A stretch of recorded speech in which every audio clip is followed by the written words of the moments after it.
think a good systematic review, probably one of the key things is having a really clear question and having a good idea of what your parameters are and what you're actually trying to find, and being really specific about that.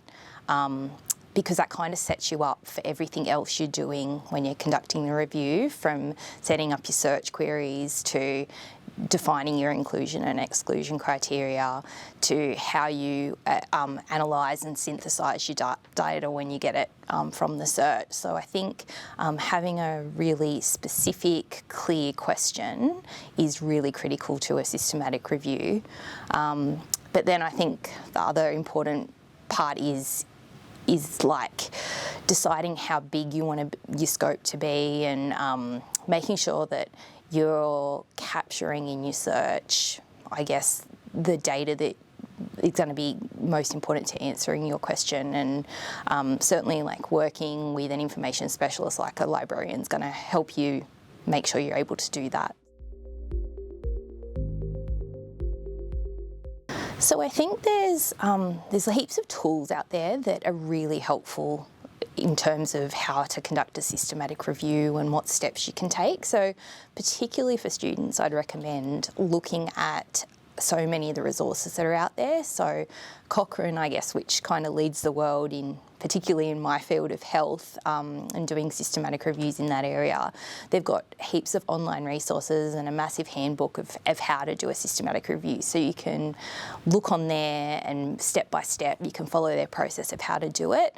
But then there's also there's an institute down in South Australia called the Joanna Briggs Institute, and they also have a heap of resources that are really helpful for just stepping your way through a systematic review, and right through to things like Prisma and having like checklists of things that you can make sure that you're doing.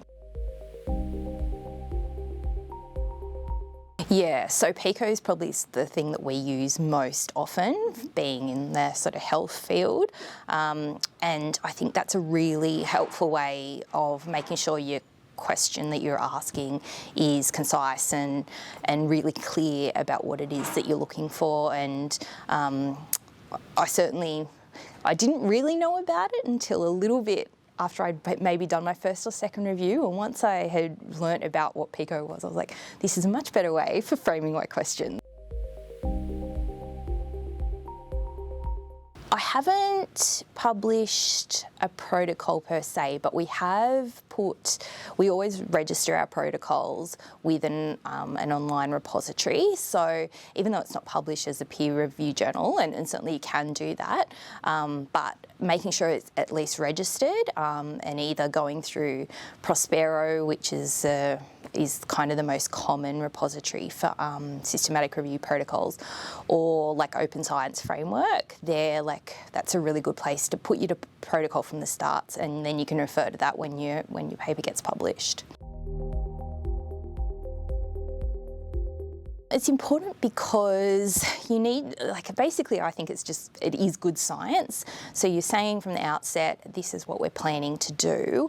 And then when you actually do the review and write it up, then you're demonstrating that you haven't changed your topic or your findings just based on what's out there. It's like sticking to a plan, and sometimes you may need to make deviations from the protocol, and you can explain them in your paper. But it's just a good way of, I think, making sure your science is consistent and good quality science, and also it's not so much the case with systematic reviews, but I think it will become more so of the case that some journals require a protocol or something to be registered or published, like the same with registered trials. You've got to have at least said from the outset what you're going to do, and that's like a condition if you want to get published later. So I think it's good practice to get into. certainly when we're doing searches for our systematic reviews, we'll go through some of the main databases, and I think it's pretty clear for most of the literature that we would pull up that it's been published in a reputable journal. Sometimes you'll also, depending on where you're searching in different databases, you might get like conference abstracts or something like that. Again, it's usually pretty clear to know what they are, and being able to sort of separate them out. Or theses, again, very easy to determine that. But, most of the stuff that is captured in those sort of reputable databases like PubMed or Medline or Signal or any of those, that it's mostly going to be peer-reviewed papers. This is something I've definitely become better at, I think, which is just because it's made my life easier further on down the field. And that is usually I save my searches, so you can create an account through your uni access in a lot of these databases. So Medline, you can create searches, and you're able to go in and edit searches if you need to, and run them again. So that's really critical, and I'd suggest make sure whatever you're naming them, make sure it's something that is clear and you'll be able to identify later what search it exactly was. So the other thing that I would suggest is really quite easy to do is just either taking a screenshot of all your lines of search, or copying and pasting it into a Word document, and make sure you put the date of whenever you ran the search, and that should pretty easily tell you what your search terms were, how many hits you got. So just keeping track of that stuff from the start makes it so much easier when it comes to writing it up. It's something that certainly you should make if you're doing a systematic review, then you should probably at least make an attempt, if you want to be doing a high quality review, to at least look at the grey literature. And there's a couple of ways you can do that. Certainly there's specific, databases that kind of capture grey literature, but then you can also look at Google, just even running a Google search with some terms is really helpful sometimes.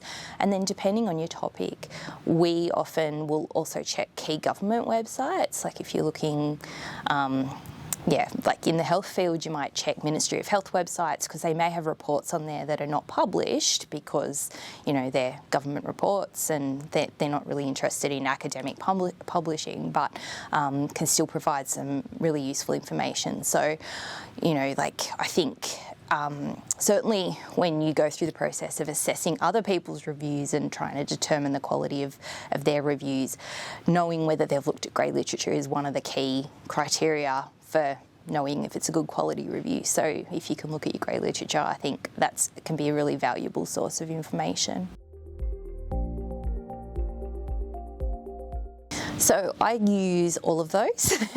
So Covidence is actually only something I've come across more recently, but I think it has been life-changing in terms of running a systematic review, especially when you're collaborating with people across different institutions or in different states or in different countries.